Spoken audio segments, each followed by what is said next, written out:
O Senhor esteja convosco. Ele está no meio de nós. Proclamação do Evangelho de Jesus Cristo segundo Mateus. Glória a vós, Senhor. Naquele tempo, dirigindo-se Jesus aos chefes dos sacerdotes e aos anciãos do povo, disse-lhes: escutai esta outra parábola.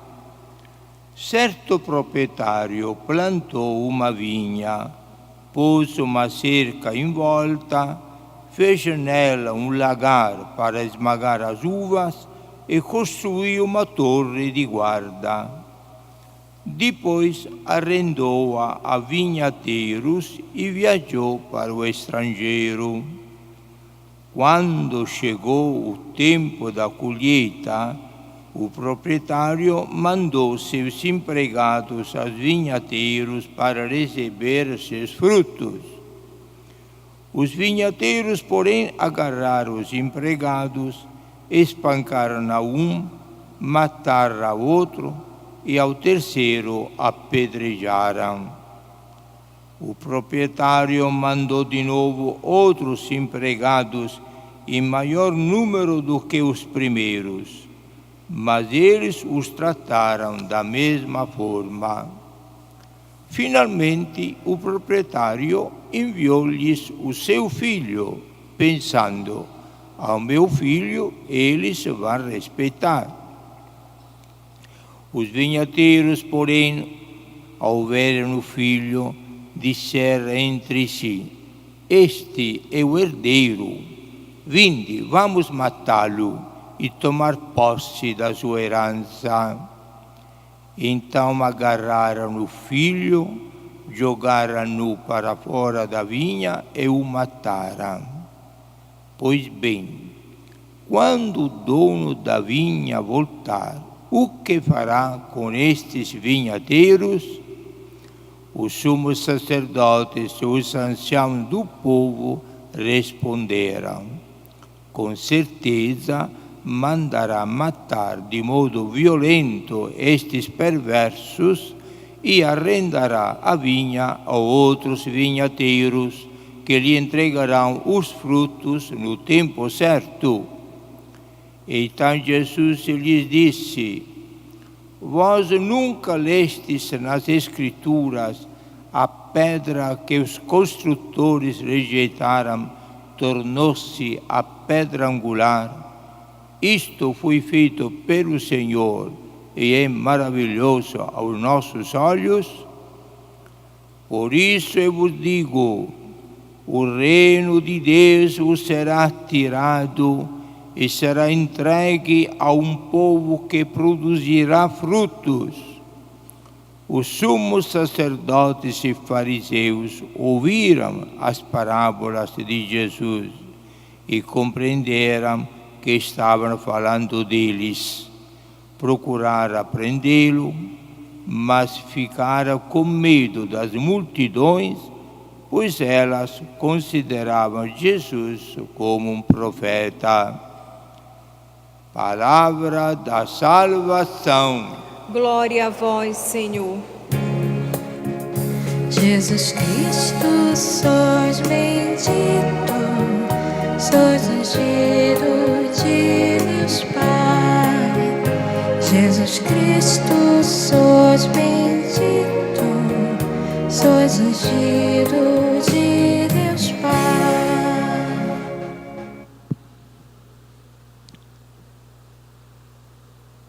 Foi escrito na sabedoria antiga que a história é mestra da nossa vida. Pela história temos de aprender como viver. E a história nos fala de erros e acertos, de derrotas e vitórias, de crimes e de vantagens. Então, caríssimos irmãos, hoje a liturgia nos fala de uma história do Antigo Testamento tirado do Gênesis, que fala da inveja dos 11 irmãos de José, que naquela altura era o caçula, era o amado pelo pai Jacó, que chega ao ponto de sacrificar o próprio irmão por inveja, porque o pai tinha um carinho especial para ele. E se chega ao ponto de decidir de matá-lo. Não chega a matá-lo porque o irmão Rúben dá outra sugestão de abandoná-lo. E Judas, outro irmão, aconselha aos irmãos de vendê-lo a uma caravana de árabes que estavam chegando. Como aconteceu, foi vendido e José foi levado para o Egito. Daí, deste mal que os irmãos fazem ao outro irmão, Deus sabe extrair um grande bem para eles também, porque José, por o jogo da providência de Deus, vai se tornar vice-faraó no Egito, o grande dominador no Egito, que vai beneficiar os irmãos depois. Esta é a história do Antigo Testamento. A mesma coisa Jesus vai quase repetir.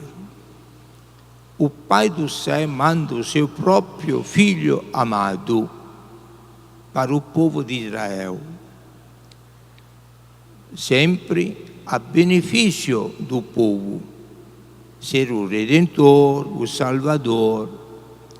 Mas os senhores que dominavam o povo, como os filhos maiores de Jacó, praticamente não aceitam esta nova figura. Como não aceitaram José, assim não aceitam Jesus e o rejeitam. A José não chegaram a matá-lo, mas a Jesus chegaram a matá-lo. O Antigo Testamento é complementado com o Novo Testamento. José representa quase Jesus. Vamos fazer alguma aplicação desta história do Antigo Testamento e do Novo Testamento, que se complementam e que deve ser como uma página histórica de ensinamento para nós. O Evangelho justamente diz que Jesus falava aos sacerdotes e aos anciãos do povo, isto é, a hierarquia do povo de Israel, os que mandavam, os privilegiados, que tramam ciladas contra Jesus. Mas o povo exaltava Jesus, o povo estava com Jesus. É um problema sério, como acontece em todos os tempos, também no nosso tempo, em todas as sociedades. Quando o chefe de uma sociedade, ou política, ou comercial, ou administrativa, qualquer que for, se acham os melhores e sempre calculam os próprios interesses, acontece que o povo fica sempre sacrificado. Nós vemos até na política, o povo, com o direito que a democracia lhe dá, escolhe os próprios representantes, os quais, logicamente, deveria ter a grande sabedoria de se considerarem como deputados, significa representante do povo, e o povo que os escolheu, para que o representasse lá no governo, para que eles providenciassem o que o povo precisa. Mas quase sempre a história nos ensina, e nós sofremos as consequências, os senhores que são representantes do povo pensam nos próprios interesses e abandonam o povo. Esta história é antiga, é moderna, vai continuar, porque nós somos todos pecadores e pecadoras. E o problema da ganância, do egoísmo humano, sempre abandona a própria obrigação mais elementar de se tornar servidores do povo, que é o destinatário de todos os bens que precisa organizar. Nada. Não queremos perder os nossos privilégios. E por isso, tudo se trama e tudo se organiza para salvaguardar e aumentar os próprios privilégios. E o povo abandonado. Jesus veio para salvar o povo e fazia aos povos milagres, pregava a bondade, a fraternidade. Jesus era amado pelo povo, mas foi condenado e morto pela culpa, a inveja e o interesse político do chefe do povo de Israel. E Jesus ficou vitimado, como nós sabemos. O crucifixo e a imagem da conclusão desta história. Uma história que continua. Meus caríssimos irmãos, precisamos de nós sempre rezar para que esta situação que continua, é um vício íncito na natureza humana pecadora, de aproveitar do momento sempre para alimentar o próprio egoísmo, a própria ganância, a própria cobiça, que nunca se sacia. É necessário que a gente abra os olhos, vendo o que acontece, para aprendermos esta sabedoria que a história nos ensina para viver diferentemente. Isto pode acontecer a nível de governo central, de governo governamental, estadual, municipal, de grupos, de empresas, de firmas, até de igreja. Tudo que é feito de homens e mulheres, que são todos pecadores e pecadoras, esta lei incrível do egoísmo, da inveja, manipula a situação e as desgraças continuam. Aprendamos da história esta lição que Jesus quis deixar, mas é difícil colocar em prática. Qual é a lição que Jesus quer deixar para nós? Primeiro, apreciar o povo em geral. Não foi o povo que crucificou Jesus, foram os chefes dos povos de Israel que crucificaram Jesus. O povo amava a Jesus. Então nós temos de considerar este aspecto e, no mesmo tempo, procuremos com toda a nossa generosidade de aproveitar do que Jesus quis nos deixar para nós. A inveja também entre nós, que somos do povo, pode estragar muita coisa boa naquela pastoral, naquele grupo, naquela comunidade, naquela paróquia, onde nós estivermos. Jesus quer semear o bem, e o bem é sempre em favor de todo mundo, mas a inveja danada sempre condena os outros para se sobressair, para sempre garantir os próprios interesses. E destruímos tanta coisa boa que se pode fazer perché a inveja è come una ferrugem che rói o tecido social ou do grupo ou da comunidade, estragando todo o trabalho maravilhoso que se possa fazer. Isto porque nós esquecemos uma lei fundamental que Jesus, mestre da nossa humanidade, infalível porque Ele é Deus e a verdade, deixou como recado primeiro aos apóstolos, ensinando a eles que deveria ser a hierarquia, a nova hierarquia desta nova sociedade que se chama igreja, para que não se deixasse contaminar por este vício danado da inveja ou dos interesses particulares, mas se colocasse, como Jesus ensinou e fez, ao serviço do povo. Nós esquecemos esta que é a quintessência da igreja, serviço, servir. Jesus justamente disse: não vim para ser servido, como os chefes do povo fazem, e a história infelizmente nos ensina, mas eu vim para servir, não para me servir do povo, para eu servir o povo. É uma revolução ideológica, uma revolução cultural, uma revolução espiritual que Jesus trouxe para seguir.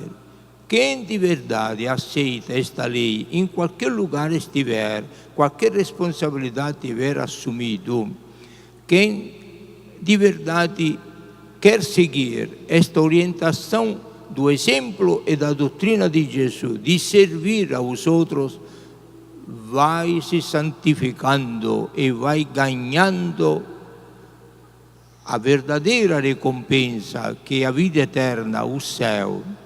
Mas quem, ao contrário, se deixa conduzir pelo próprio orgulho e egoísmo e não quer servir, mas quer se servir dos outros pelo próprio interesse, vai talvez ganhar privilégio aqui na terra, correndo o risco que, quando for surpreendido e denunciado, pode pagar até as consequências na terra também, mas corre o risco de pagar também perdendo a vida eterna. Caríssimos irmãos, conclusão. Jesus, através da palavra da Sagrada Escritura, Antigo e Novo Testamento, nos ensina para rever a nossa vida. A nossa dignidade não está para chegar, custa o que custar, ao topo da sociedade para sermos prestigiados, aplaudidos e o status que nos dê muitos lucros, até financeiros. Mas a dignidade nossa, como cristãos, é de saber servir aos outros, de nos preocupar dos outros. Nestes poucos anos que faz parte da nossa existência terrena, dediquemo-los para servir aos nossos irmãos.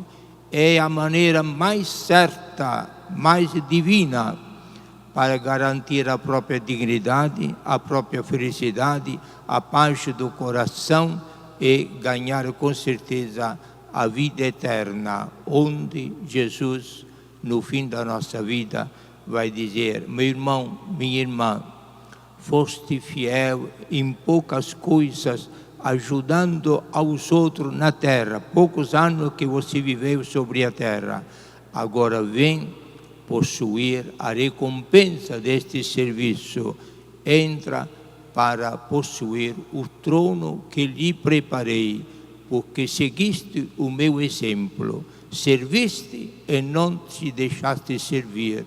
Esta foi a vivência do Evangelho, que se torna a bela santa notícia para todos. Louvado seja nosso Senhor Jesus Cristo. Para sempre seja louvado.